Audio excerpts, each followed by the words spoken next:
अस्सलाम वालेकुम दोस्तों, आपका स्वागत है हमारे चैनल में। हम आपको एक वाकया सुनाने जा रहे हैं, तो इस वीडियो को पूरा देखें। चलिए शुरू करते हैं।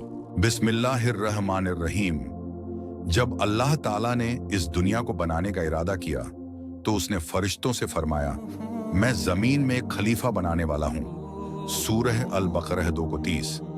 फरिश्तों ने अर्ज किया, ऐ अल्लाह, क्या तू ऐसे को बनाएगा जो जमीन में फसाद करेगा और खून बहाएगा, जबकि हम तेरी तस्बीह और हम्द बयान करते हैं? अल्लाह ने फरमाया, मैं वह जानता हूं जो तुम नहीं जानते। फिर अल्लाह ने मिट्टी से इंसान की तख्लीक़ की।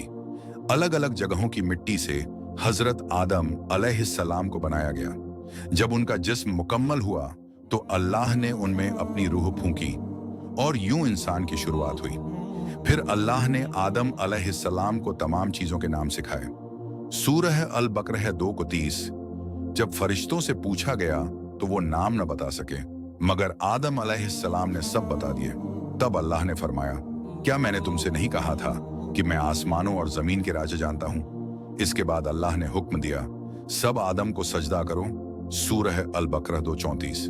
सारे फरिश्तों ने सजदा किया, मगर इब्लीस ने इनकार कर दिया। उसने घमंड किया और कहा, मैं उससे बेहतर हूं, तूने मुझे आग से बनाया और उसे मिट्टी से। यहीं से घमंड और तकब्बुर की पहली मिसाल सामने आई और इब्लीस रद्द कर दिया गया। जन्नत की जिंदगी अल्लाह ने आदम अलैहिस्सलाम को जन्नत में रखा और उनके लिए उनकी जोड़ी हजरत हव्वा अलैहिस्सलाम को पैदा किया। अल्लाह ने फरमाया, ऐ आदम, तुम और तुम्हारी बीवी जन्नत में रहो और जहां से चाहो खाओ, मगर इस दरख्त के पास न जाना।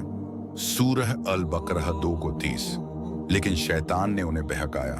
उसने कहा, क्या मैं तुम्हें हमेशा की जिंदगी और ऐसी बादशाहत बताऊं जो कभी खत्म ना हो? आखिरकार उन्होंने उस दरख्त से खा लिया। गलती और तौबा जैसे ही उन्होंने खाया, उन्हें अपनी हालत का एहसास हुआ। उन्होंने तुरंत तौबा की। उन्होंने दुआ की, रब्बना झलमना अनफुसना विल्लम तगफिर लना व तरहमना लनकूनन्ना मिनल खासिरीन। सूरह अल-आराफ 7:23। ऐ हमारे रब, हमने अपने ऊपर जुल्म किया। अगर तू हमें माफ न करेगा और रहम न करेगा तो हम घाटा उठाने वालों में हो जाएंगे। देखिए, ये इंसान और शैतान में फर्क है। शैतान ने गलती की मगर घमंड किया। आदम अलैहिस्सलाम ने गलती की मगर तौबा की। अल्लाह को तौबा बहुत पसंद है और अल्लाह ने उनकी तौबा कबूल कर ली। दुनिया में आगमन। फिर अल्लाह ने फरमाया, तुम सब यहां से उतर जाओ, अब जमीन पर तुम्हारा ठिकाना होगा और एक वक्त तक फायदा उठाओगे। सूरह अल-बकरह 2:30। यहीं से दुनिया की जिंदगी की शुरुआत हुई। आदम अलैहिस्सलाम पहले नबी बने। उन्होंने अपने बच्चों को अल्लाह की इबादत सिखाई, तौहीद का पैगाम दिया, अल्लाह की फरमाबरदारी की शिक्षा दी। हमारे लिए सबक, इंसान गलती कर सकता है मगर तौबा का दरवाजा खुला है। घमंड इंसान को तबाह कर देता है, इल्म इंसान को बुलंद करता है।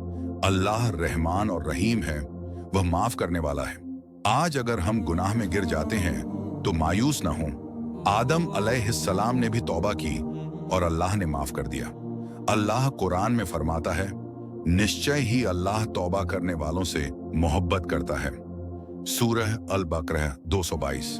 अगर आपको यह बयान पसंद आए तो इसे जरूर शेयर करें और कमेंट में लिखें, अल्लाह हमें सच्ची तौबा की तौफीक दे। और हमारे चैनल को सब्सक्राइब करना ना भूलें